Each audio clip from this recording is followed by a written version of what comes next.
ओम श्री साई नाथाय नमः। श्री साई सच्चरित्र अध्याय 10 प्रारंभ। श्री साई बाबा का रहन सहन, शयन पटिया, शिरडी में निवास, उनके उपदेश, उनकी विलयशीलता, नानावली, सुगम पथ। प्रारंभ। श्री साई बाबा का सदा ही प्रेम पूर्वक स्मरण करो, क्योंकि वे सदैव दूसरों के कल्याणार्थ तत्पर तथा आत्मलीन रहते थे। उनका स्मरण करना ही जीवन और मृत्यु की पहेली हल करना है। साधनाओं में यह अति श्रेष्ठ तथा सरल साधना है, क्योंकि इसमें कोई द्रव्य व्यय नहीं होता। केवल मामूली परिश्रम से ही भविष्य नितांत फलदायक होता है। जब तक इंद्रियां बलिष्ठ है, क्षण क्षण इस साधना को आचरण में लाना चाहिए। केवल गुरु ही ईश्वर है, हमें उनके ही पवित्र चरण कमलों में श्रद्धा रखनी चाहिए। वे तो हर इंसान के भाग्य विधाता और प्रेम में प्रभु हैं। जो अनन्य भाव से उनकी सेवा करेंगे, वे भव सागर से निश्चय ही मुक्ति को प्राप्त होंगे। न्याय अथवा मीमांसा, ये दर्शनार्थ पढ़ने की भी कोई आवश्यकता नहीं है। जिस प्रकार नदी या समुद्र पार करते समय नाविक पर विश्वास रखते हैं, उसी प्रकार का विश्वास हमें भव सागर से पार होने के लिए सद्गुरु पर करना चाहिए। सद्गुरु तो केवल भक्तों के भक्ति भाव की ओर ही देखकर उन्हें ज्ञान और परमानंद की प्राप्त करा देते हैं। गत अध्याय में बाबा की भिक्षावृत्ति, भक्तों के अनुभव तथा अन्य विषयों का वर्णन किया गया है। अब पाठकगण सुने कि श्री साईं बाबा किस प्रकार रहते, शयन करते और शिक्षा प्रदान करते थे। बाबा का विचित्र बिस्तर। पहले हम यह देखेंगे कि बाबा किस प्रकार शयन करते थे। श्री नाना साहेब डेंगले एक 4 हाथ लंबा और 1 हथेली चौड़ा लकड़ी का तख्ता श्री साईं बाबा के शयन हेतु लाएं। तख्ता कहीं नीचे रखकर उस पर सोते। ऐसा न कर बाबा ने पुरानी चिंदियों से, मस्जिद की बल्ली से उसे झूले के समान बांधकर उस पर शयन करना प्रारंभ कर दिया। चिंदियों के बिल्कुल पतली और कमज़ोर होने के कारण लोगों को उसका झूलना बनाना एक पहेली सा बन गया। चिंदियाँ तो केवल तख्ते का भी भार सहन नहीं कर सकती थी, फिर भी वे बाबा के शरीर का भार किस प्रकार सहन कर सकेगी। जिस प्रकार भी हो, यह तो राम ही जाने, परंतु यह तो बाबा की एक लीला थी, जो फटी चिंदियाँ तख्ते तथा बाबा का भार संभाल रही थी। बाबा को तख्ते पर बैठे या शयन करते हुए देखना देवताओं को भी दुर्लभ दृश्य था। सब आश्चर्यचकित थे कि बाबा किस प्रकार तख्ते पर चढ़ते होंगे और किस प्रकार नीचे उतरते होंगे।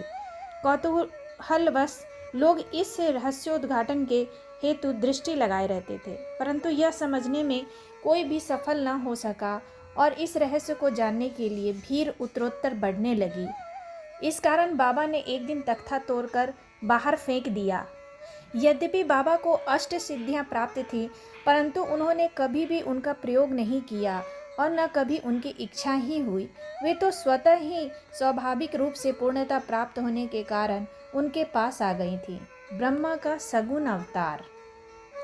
बाह्य दृष्टि से श्री साईं बाबा 3.5 हाथ लंबे एक सामान्य पुरुष थे, फिर भी प्रत्येक के हृदय में वे विराजमान थे।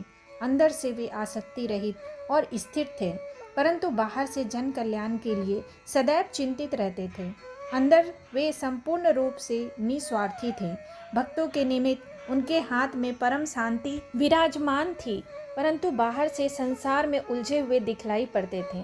वे कभी प्रेम दृष्टि से देखते तो कभी पत्थर मारते, कभी गालियां देते और कभी हृदय से लगाते थे। वे गंभीर, शांत और सहनशील थे। वे सदा दृढ़ और आत्मलीन रहते थे और अपने भक्तों का सदैव उचित ध्यान रखते थे। वे सदा ही एक आसन पर ही विराजमान थे। वे कभी यात्रा को नहीं निकले। उनका दंड एक छोटी सी लकड़ी थी, जिसे वे सदैव पास संभाल कर रखते थे। विचार शून्य होने के कारण वे शांत थे। उन्होंने कंचन और कीर्ति की कभी चिंता नहीं की तथा सदा ही भिक्षावृत्ति द्वारा निर्वाह करते रहे। उनका जीवन ही इस प्रकार का था। अल्लाह मालिक सदैव उनके होठों पर रहता था। उनका भक्तों पर विशेष और अटूट प्रेम था। वे आत्मज्ञान की खान और परम दिव्य स्वरूप थे। श्री साईं बाबा का दिव्य स्वरूप इस तरह का था, एक अपरिमित, अनंत, सत्य और अपरिवर्तनशील सिद्धांत। जिसके अंतर्गत यह सारा विश्व है, श्री साईं बाबा में आविर्भूत हुआ था। यह अमूल्य निधि केवल सत्वगुण संपन्न और भाग्यशाली भक्तों को ही प्राप्त हुई। जिन्होंने श्री साईं बाबा को केवल मनुष्य या सामान्य पुरुष समझा या समझते हैं, वे यथार्थ में अभागे थे या हैं। श्री साईं बाबा के माता पिता तथा उनकी जन्मतिथि का ठीक ठीक पता किसी को भी नहीं है, तो भी उनके शिरडी में निवास के द्वारा इसका अनुमान लगाया जा सकता है। जब पहले पहल बाबा शिरडी में आए थे तो उस समय उनकी आयु केवल 16 वर्ष की थी। वे शिरडी में 3 वर्ष तक रहने के बाद फिर कुछ समय के लिए अंतर्धान हो गए।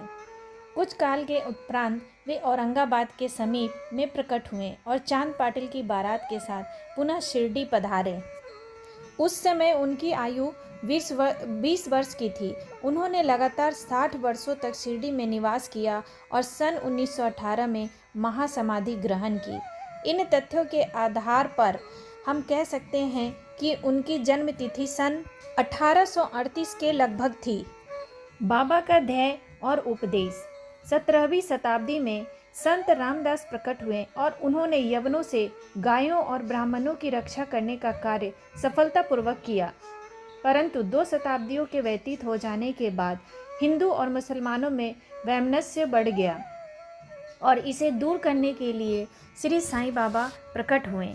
उनका सभी के लिए यही उपदेश था कि राम जो हिंदुओं के भगवान हैं और रहीम जो मुसलमानों का खुदा है, एक ही हैं और उनमें किंचित मात्र भी भेद नहीं है। फिर तुम उनके अनुयायी होकर क्यों पृथक पृथक रहकर परस्पर झगड़ते हो? अज्ञानी बालकों, दोनों जातियों एकता का ध्येय प्राप्त करो। कलह और विवाद व्यर्थ है, इसलिए न झगड़ो और न परस्पर प्राणघातक ही बनो। सदैव अपने हित तथा कल्याण का विचार करो। श्री हरि तुम्हारी रक्षा अवश्य करेंगे। योग, वैराग्य, तप, ज्ञान आदि ईश्वर के समीप पहुंचने के मार्ग हैं। तुम्हारी कोई कितनी ही निंदा क्यों न हो करे, तुम उसका प्रतिकार न करो। यदि कोई शुभ कर्म करने की इच्छा है तो सदैव दूसरों की भलाई करो। संक्षेप में यही श्री साईं बाबा का उपदेश है कि उपर्युक्त कथनानुसार आचरण करने से भौतिक तथा आध्यात्मिक दोनों ही क्षेत्रों में तुम्हारी प्रगति होगी। सच्चिदानंद सद्गुरु श्री साईनाथ महाराज। गुरु तो अनेक हैं। कुछ गुरु ऐसे हैं जो द्वार द्वार हाथ में वीणा और करताल लिए अपनी धार्मिकता का प्रदर्शन करते फिरते हैं। वे शिष्यों के कानों में मंत्र फूंकते और उनकी संपत्ति का शोषण करते हैं। वे ईश्वर भक्ति तथा धार्मिकता का केवल ढोंग ही रचते हैं। वे वस्तुतः अपवित्र और अधार्मिक होते हैं। श्री साईं बाबा ने धार्मिक निष्ठा प्रदर्शित करने का विचार भी कभी मन में नहीं किया। दैहिक बुद्धि उन्हें किंचित मात्र भी छू न गई थी, परंतु उनमें भक्तों के लिए असीम प्रेम था। गुरु 2 प्रकार के होते हैं, नियत और अनियत। अनियत गुरु के आदेशों से अपने में उत्तम गुणों का विकास होता तथा चित्त की शुद्धि होकर विवेक की वृद्धि होती है। वे भक्ति पथ पर लगा देते हैं, परंतु नियत गुरु की संगति मात्र से द्वैत बुद्धि का हास शीघ्र ही हो जाता है।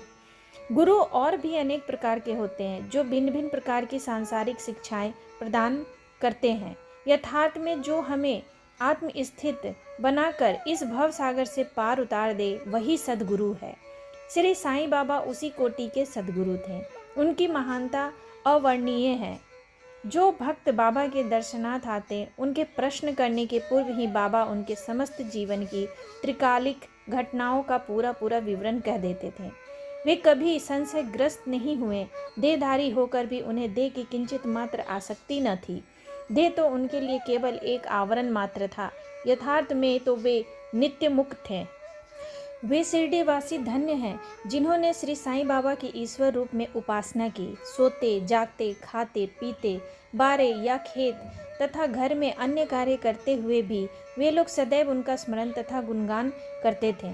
साईं बाबा को ईश्वर मानते थे। शिरडी की नारियों के प्रेम की माधुरी का तो कहना ही क्या है। वे बिल्कुल भोली भाली थीं।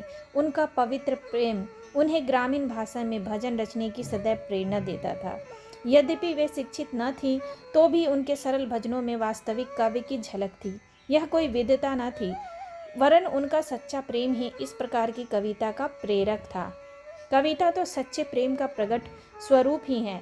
जिसमें चतुर श्रोतागण ही यथार्थ दर्शन या रसिकता का अनुभव करते हैं। बाबा की विनयशीलता। ऐसा कहते हैं कि भगवान में 6 प्रकार के विशेष गुण होते हैं, जैसे कीर्ति, श्री, वैराग्य, ज्ञान, ऐश्वर्य और उदारता। श्री साईं बाबा में भी ये सब गुण विद्वान थे। उन्होंने भक्तों की इच्छा पूर्ति के निमित्त ही सगुण अवतार धारण किया था। उनकी कृपा बड़ी ही विचित्र थी। भक्तों के हेतु वे अपने श्रीमुख से ऐसे वचन कहते हैं जिसका वर्णन करने का सरस्वती भी साहस न कर सकती। उनमें से यहाँ पर एक रोचक नमूना दिया जाता है। बाबा अति विनम्रता से इस प्रकार बोलते, दासानुदास मैं तुम्हारा ऋणी हूँ। कैसी विनम्रता है! यद्यपि बाह्य दृष्टि से बाबा का विषय पदार्थों का उपभोग करते हुए प्रतीत होते थे, परंतु उन्हें किंचित मात्र भी उनकी गंध न थी और न ही उनके उपभोग का ज्ञान था। वे खाते अवश्य थे, परंतु उनकी जीवा को कोई स्वाद न था। वे नेत्रों से देखते थे, परंतु उस दृश्य में उनकी कोई रुचि न थी। काम के संबंध में वे हनुमान सदृश अखंड ब्रह्मचारी थे। उन्हें किसी पदार्थ में आसक्ति न थी। वे शुद्ध चैतन्य स्वरूप थे, जहाँ समस्त इच्छाएं, अहंकार और अन्य चेष्टाएं विश्राम पाती थीं। संक्षेप में वे निस्वार्थ, मुक्त और पूर्ण ब्रह्मा थे। इस कथन को समझने के हेतु एक रोचक कथा का उदाहरण यहाँ दिया जाता है। नानावली। शिरडी में नानावली नाम का एक विचित्र और अनोखा व्यक्ति था। वह बाबा के सब कार्यों की देखभाल किया करता था। एक समय जब बाबा गादी पर विराजमान थे, वह उनके पास पहुंचा। वह स्वयं ही गादी पर बैठना चाहता था, इसलिए उसने बाबा को वहां से हटने को कहा। बाबा ने तुरंत गादी छोड़ दी और तब नानावली वहां विराजमान हो गया। थोड़े समय वहां बैठकर वह उठा और बाबा को अपना स्थान ग्रहण करने को कहा। बाबा पुनः आसन पर बैठ गए। यह देखकर नानावली उनके चरणों पर गिर पड़ा। इस प्रकार अनायास ही आज्ञा दिए जाने और वहां से उठाए जाने के कारण बाबा में किंचित मात्र भी अप्रसन्नता की झलक न थी। सुगम पथ, संतों की कथाओं का श्रवण करना और उनका समागम। यद्यपि बाह्य दृष्टि से श्री साईं बाबा का आचरण सामान्य पुरुषों के सदृश ही था, परंतु उनके कार्यों से उनकी असाधारण बुद्धिमत्ता और चतुराई स्पष्ट ही प्रतीत होती है। उनके समस्त कर्म भक्तों की भलाई के निमित्त ही होते थे। उन्होंने कभी भी अपने भक्तों को किसी आसन या प्राणायाम के नियमों अथवा किसी उपासना का आदेश कभी नहीं दिया और न उनके कानों में कोई मंत्र ही फूका। उनका तो सभी के लिए यही कहना था कि चातुर्य त्याग कर सदैव साईं साईं स्मरण करो। इस प्रकार आचरण करने से समस्त बंधन छूट जाएंगे और तुम्हें मुक्ति प्राप्त हो जाएगी। मन का कार्य विचार करना है, बिना विचार किए वह एक क्षण भी नहीं रह सकता। यदि तुम उसे किसी विषय में लगा दोगे तो वह उसी का चिंतन करने लगेगा, और यदि उसे गुरु को अर्पण कर दोगे तो वह गुरु के संबंध में ही चिंतित करता रहेगा। आप लोग बहुत ध्यानपूर्वक साईं की महानता और श्रेष्ठता श्रवण कर चुके हैं। ये कथाएं सांसारिक भय को निर्मूल कर आध्यात्मिक पथ पर आरूढ़ करती है। इसलिए इन कथाओं का हमेशा श्रवण और मनन करो तथा आचरण में भी लाओ। सांसारिक कार्यों में लगे रहने पर भी अपना चित्त साईं और उनकी कथाओं में लगाए रहो। तब तो यह निश्चित है कि वे कृपा अवश्य करेंगे। यह मार्ग अति सरल होने पर भी क्या कारण है कि सब कोई इसका अवलंबन नहीं करते? कारण केवल यह है कि इस कृपा के अभाववश लोगों में संत कथाएं श्रवण करने की रुचि उत्पन्न नहीं होती। ईश्वर की कृपा से ही प्रत्येक कार्य सुचारू एवं सुंदर ढंग से चलता है। संतों की कथा का श्रवण ही संत समागम सदृश है। संत सानिध्य का महत्व अति महान है। उससे दैहिक बुद्धि, अहंकार और जन्म मृत्यु के चक्र से मुक्ति हो जाती है। हृदय की समस्त ग्रंथियां खुल जाती हैं और ईश्वर से मिलन हो जाता है। जो चैतन्य घन स्वरूप है, विषयों से निश्चय ही विरक्ति बढ़ती है तथा दुखों और सुखों में स्थिर रहने की शक्ति प्राप्त हो जाती है और आध्यात्मिक उन्नति सुलभ हो जाती है। यदि तुम कोई साधन जैसे नाम स्मरण, पूजन या भक्ति इत्यादि नहीं करते, परंतु अनन्य भाव से केवल संतों के ही शरणागत हो जाओ, तो वे तुम्हें आसानी से भव सागर के पार उतार देंगे। इसी कार्य के निमित्त ही संत विश्व में प्रकट होते हैं। पवित्र नदियाँ गंगा, यमुना, गोदावरी, कृष्णा, कावेरी आदि जो संसार के समस्त पापों को धो देती है, वे भी सदैव इच्छा करती हैं कि कोई महात्मा अपने चरण स्पर्श से हमें पावन करे। ऐसा संतों का प्रभाव है। गत जन्मों के शुभ कर्मों के फलस्वरूप ही श्री साईं चरणों की प्राप्ति संभव है। मैं श्री साईं के मोह विनाशक चरणों का ध्यान कर यह अध्याय समाप्त करती हूँ। उनका स्वरूप कितना सुंदर और मनोहर है। मस्जिद के किनारे पर खड़े हुए वे सब भक्त को उनके कल्याणार्थ उदी वितरण किया करते हैं। जो इस विश्व को मिथ्या मानकर सदा आत्मानंद में निमग्न रहते हैं थे, ऐसे सच्चिदानंद श्री साईं महाराज के चरण कमलों में मेरा बारंबार नमस्कार है। श्री सद्गुरु साई नाथार्पणमस्तु। शुभम भवतु। अध्याय 10 समाप्त। साईं सच्चरित्र के अध्याय 10 का पावन समापन होता है। यदि बाबा की यह लीला, यह संदेश आपके हृदय को छू गया हो तो कृपया इस वीडियो को लाइक करें और ऐसे ही भक्ति में सत्संग, साईं कथाएं और चमत्कारी अनुभवों के लिए हमारे YouTube चैनल को सब्सक्राइब करना ना भूलें। साईं बाबा आप सभी पर कृपा बनाए रखें। सबका मालिक एक। ओम साईं राम।